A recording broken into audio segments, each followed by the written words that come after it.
안녕하세요. 한국콘텐츠진흥원 인도네시아 비즈니스센터장 김영수입니다. 반갑습니다. 오늘은 2022 글로벌 콘텐츠 컨퍼런스 2일차인데요. 신남방 핫플레이스 인도네시아 현황과 인니센터의 지원 사업에 대해서 소개할까 합니다.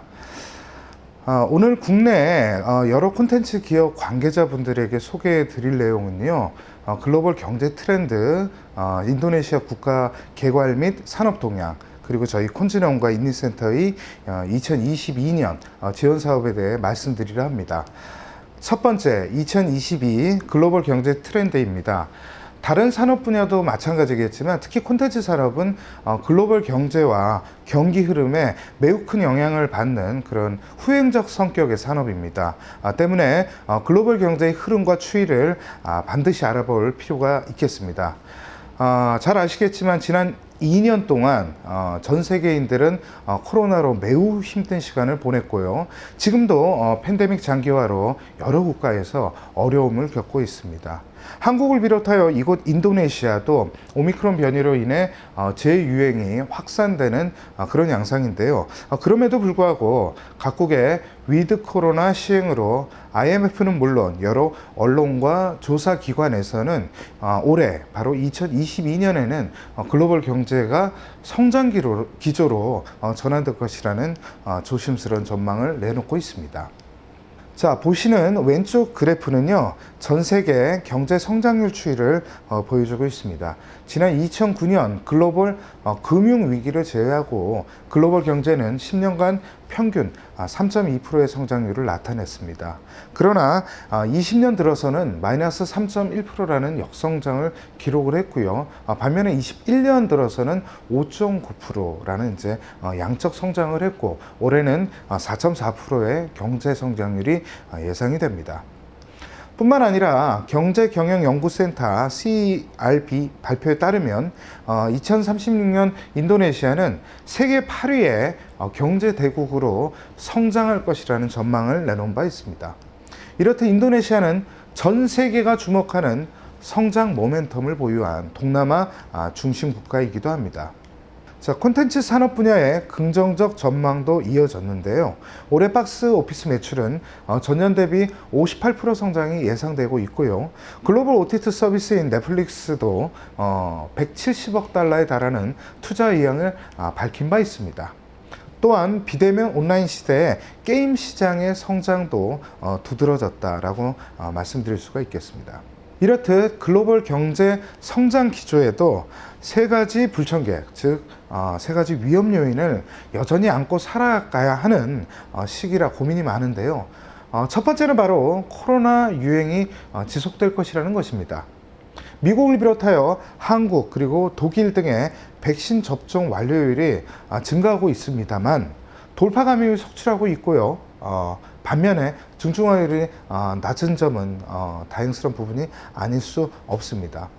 이러한 이제 코로나 장기화의 위드 코로나 정책이 각국에서 시행이 되면서 여행이라든가 레저 또는 비대면 콘텐츠 분야의 점진적 성장 예상 등 각국의 경제 성장화 기대도 그만큼 커져가고 있습니다. 다음은 인플레이션 변화가 예상이 됩니다. 21년 이후에 물류 운송 비용이 아주 급등을 했습니다. 그러면서 국제 운송 그리고 또 공급망 차질이 심화되고 있는데요. 또한 이제 원자재가 상승으로 글로벌 인플레이션 압박이 그 어느 때보다 강력하게 작용하고 있습니다. 이러한 단기간 인플레 압박은 올해 하반기에 다소 완화되지 않을까라는 여러 분석들이 그리고 전망이 나오고 있습니다. 세 번째 불청객은 바로 글로벌 긴축 흐름, 즉 타이트닝 본격화입니다. 미국과 영국, 선진국에서는요, 기준금리 인상을 본격화하기 시작을 했고요.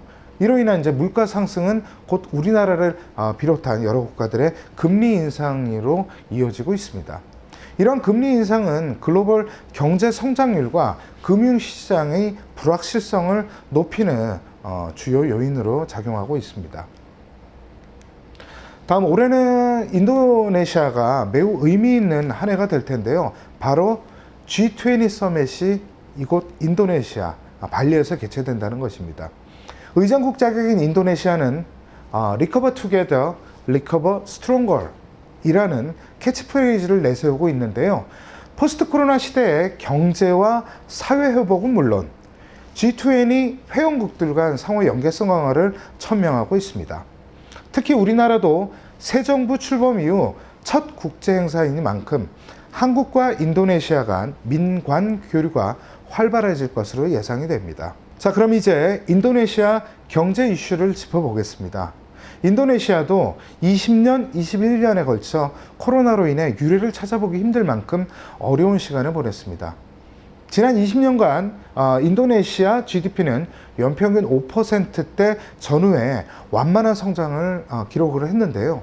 작년 초 마이너스 5%의 역성장을 기록한 바 있습니다. 이어 인도네시아도 초저금리 시대의 종료를 선언하고 올해 들어 기준금리 인상을 예고하고 있습니다. 다음은 인도네시아 국가 개괄과 산업 동향에 대해 알아보겠습니다. 인도네시아는 적도 인근에 위치한 국가로 수도 자카르타가 있는 자바, 수마트라, 깔리만탄, 술라웨시 등으로 이루어져 있는 섬나라입니다. 같은 국가이지만 동서로 길게 늘어져 있어서 시차는 2시간이 나게 됩니다. 또한 동남아 국가임에도 한국에서는 비행편으로 7시간 반이 소요되는 조금은 먼 나라이기도 합니다. 인니의 현 국가 원수는 조코 위도도 대통령이고요. 인도네시아는 임기 5년의 중임제로 현재는 2기 정부에 해당하고요. 오는 24년에 대통령 임기가 종료될 예정입니다. 국가 기관에 대해 주요 요인별로 알아보겠습니다. 인도네시아 인구는 2억 7천만으로 세계 4위의 인구 대국이고요. 중위 연령이 29세로 매우 젊은 나라다라고 말씀드릴 수가 있겠습니다. 더욱이 자바족, 순다족, 바딱족 등 약 300여 개의 인종이 함께 살고 있으나 이슬람 종교를 믿는 인구가 전체 인구의 87%에 해당하는 전 세계 최대 이슬람 국가입니다. 명목 GDP는 세계 16위 수준이지만 GDP 성장률을 보면은요, 20년과 21년을 제외하고는 연평균 5% 이상의 높은 성장률을 보이고 있습니다. 그리고 통화와 환율은 보시는 이미지와 같고요. 전반적인 물가는 한국에 비해 저렴합니다. 하지만 수입 물품은 한국에 비해서 매우 높은 가격으로 형성되어 있다라고 말씀드릴 수가 있겠습니다. 다음으로 교육 규모 보시겠습니다.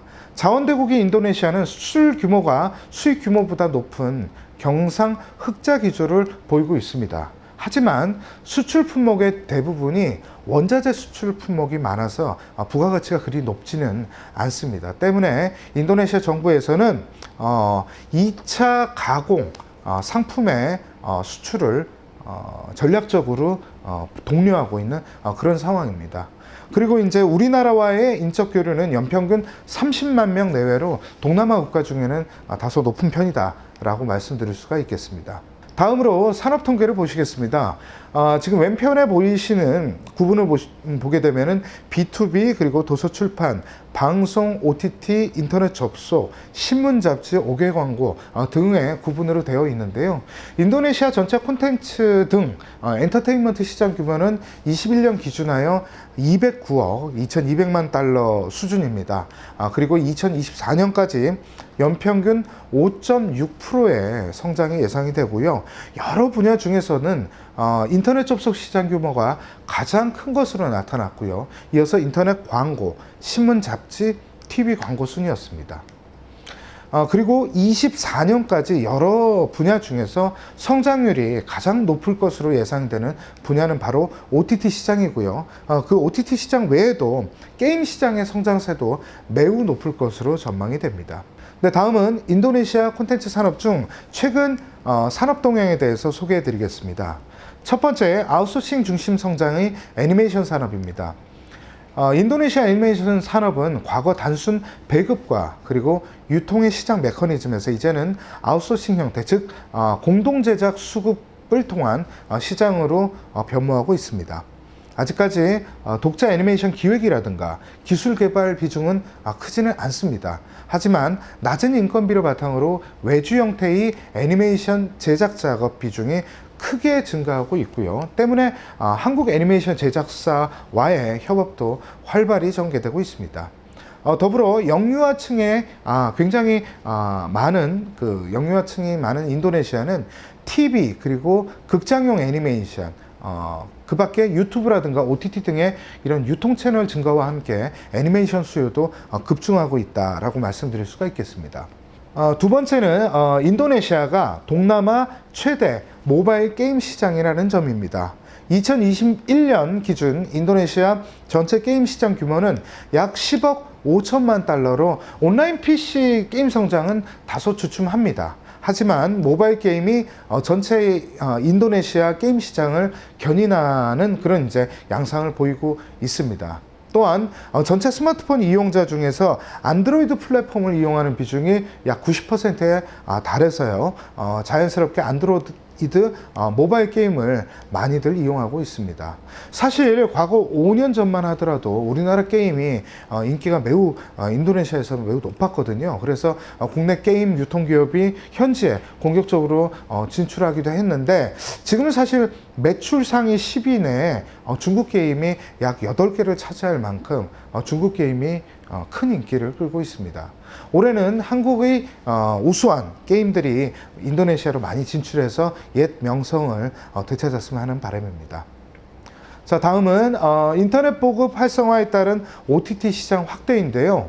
사실 인도네시아는 과거 한 3, 4년 전만 해도 인터넷 보급 상황이 그리 좋지는 못했습니다. 하지만 2018년에 아시안 게임을 기점으로 인해서 초고속 인터넷 속도와 그리고 또 보급률이 크게 개선이 되었습니다. 2019년 기준 보급률이 약 73.7% 그리고 이용자 수는 전체 2억 7천만 인구 중에서 1억 9,600만 명을 넘어서는 규모인데요. 이로 인해 OTT 시장 규모도 급증하고 있습니다. 자, 다음은 콘진원의 지원 사업에 대해 소개해 드릴까 합니다. 세 가지 정도로 꼽아봤는데요. 첫 번째는 동향 정보 제공, 그리고 두 번째는 전문 컨설팅 서비스, 세 번째는 다양한 B2B 행사, B2C 행사를 통한 원스톱 비즈 매칭을 소개해 드리겠습니다. 첫 번째, 동향 정보 제공입니다. 저희 인니센터에서는 인도네시아 그리고 또 동남아 해영부 국가인 싱가포르, 말레이시아, 필리핀 등의 콘텐츠 산업 동향 정보를 저희가 수집해서 온라인으로 제공해 드리고 있습니다. 뿐만 아니라 매주 업데이트되는 위클리 글로벌이라는 단신 이슈를 저희가 선정을 해서 현지의 그런 이제 트렌디한 정보를 제공을 하려 노력하고 있습니다. 뿐만 아니라 4대 국가에 대한 콘텐츠 시장 분석 보고서도 발간하고 있는데요. 해당 국가에 대한 진출 가이드는 물론이고요. 그리고 또 장르별 최신 동향, 그리고 핵심 바이어 정보, 마지막으로는 그 국가의 소비자 동향 조사 및 분석에 대한 내용을 다루고 있습니다.